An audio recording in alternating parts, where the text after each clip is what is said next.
ఆయన ఇంకా తన కోపాన్ని రేపుకోకుండా ఆలస్యం చేస్తూ ఎందుకు ఇంకాను ఉన్నాడో తెలుసా? ఎప్పుడు నీ హృదయం విరిగిద్దో, ఎప్పుడు నీ హృదయం పగిలిద్దో, ఎప్పుడు నీ హృదయం పశ్చాత్తాపంతో నలిగిద్దో దేవుడు ఆ హృదయాన్ని కోరుకుంటాడు. ఆ హృదయం కోసమే దేవుడు ఇంకాను నీ పట్ల ఆలస్యం చేస్తున్నాడు.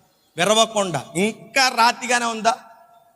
ఇంకా నీ హృదయము బండలాగా మారిపోయి ఉందా? అయితే పగిలిన బండల నుంచి దేవుడు జీవజల నది ఇశ్రాయేలులకు దాహం తీర్చినట్లుగా పగిలిన నీ హృదయం నుంచి అనేకులకు దేవుడు నిత్య జీవపు ఊటలను అందిస్తాడు. పగలాలి నీ హృదయం. నీ హృదయం పగలాలండి. కఠినంగా మారిపోయింది.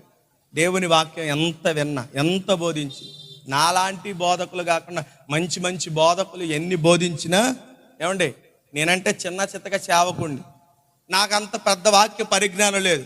నాకంటే పెద్ద బోధకులు, మంచి బోధకులు ఎన్ని బోధించినా, ఎంత వాక్యం విన్నా, ఎన్ని మాటలు విన్నా, ఎంతగా వారికి బోధించినా ఇంకా వారి హృదయాల్లో ఎలా ఉందో తెలుసా? కఠినంగానే ఉన్నాయి. మార్పు లేదు, హృదయాలు మారట్లేదు. హృదయాలు దేవుడు హెచ్చరిక చేస్తున్నాడు. ఈ యుగాంతములో దేవుడు రాకడ సమయము అతి సమీపంగా ఉన్నటువంటి కాలములో నలిగని హృదయము, విర్రగని హృదయము, పగలని హృదయముతో ఇంకా నువ్వు బ్రతికితే జాగ్రత్త. లోకానికి తీర్పు తీర్చే దేవుడు రావటం మాత్రం ఆలస్యం లేదు. ఆయన వచ్చుచున్నాడు మేఘారు